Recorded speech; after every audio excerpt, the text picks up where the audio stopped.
కోదాడోళ్ళకి ఇది బాగా రిలేట్ అవుతుంది. మా ఫ్రెండ్స్ అందరూ వచ్చి మీ దేవుడు అని అడిగితే నేను చెప్తాను అనమాట కోదాడరా అని చెప్పి. ఇంకా వాళ్ళు ఉండేసి ఒక రియాక్షన్ ఇచ్చేసి కోదాడ అది ఎక్కడా అని అడుగుతారు. మన భాష అంటే తెలంగాణ భాష ఆంధ్ర భాష అర్థం కాదు, అట్లుంటుంది మనతో. రెండు మిక్స్ చేసి మాట్లాడతాం అనమాట మనం. నేనైతే సిసిరెడ్డి అండ్ ఇంకా శ్రీ చైతన్య స్కూల్స్లో అయితే చదివాను అనమాట.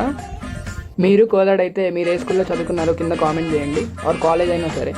ఒకప్పుడు నార్మల్ టౌన్లో ఉన్న మన కోదాడు ఇప్పుడు ఎలా మారిపోయిందో గమనించారా? నేను పెరిగిన ఈ 15 yearsలో నేను చూసిన గ్రోత్ మామూలుగా లేదు.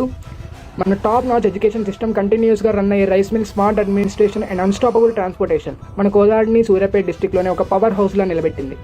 ఇక షాపింగ్ అంటారా, ఒక టైంలో లోకల్ షాప్ ఉన్న దగ్గర ఇప్పుడు జూడియో, ట్రెండ్స్, డీమార్ట్, జీవీమాల్, పీపీఆర్, విశాల్ మార్ట్ ఇలా బ్రాండ్స్ అన్ని క్యూ కట్టాయి. ఫ్యూచర్ ఇంకా సాలిడ్గా ఉండబోతుంది.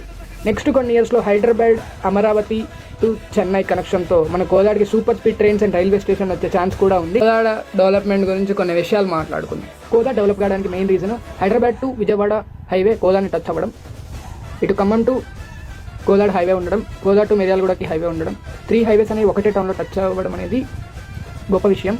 కోదాడలో ఇంకా ఇంప్లిమెంట్ చేయాల్సిన, ఇంకా డెవలప్ కావాల్సిన ఏమన్నా ఉంటే కింద కామెంట్ చేయండి. నేనేదో సాల్వ్ చేస్తాను కాదు, హయ్యర్ అఫీషియల్స్కి ఏమన్నా తెలిసే అవకాశాలు ఉంటాయి, మనకు కూడా తెలుస్తాయి కదా ఇంకేమేమి డెవలప్ కావాలని.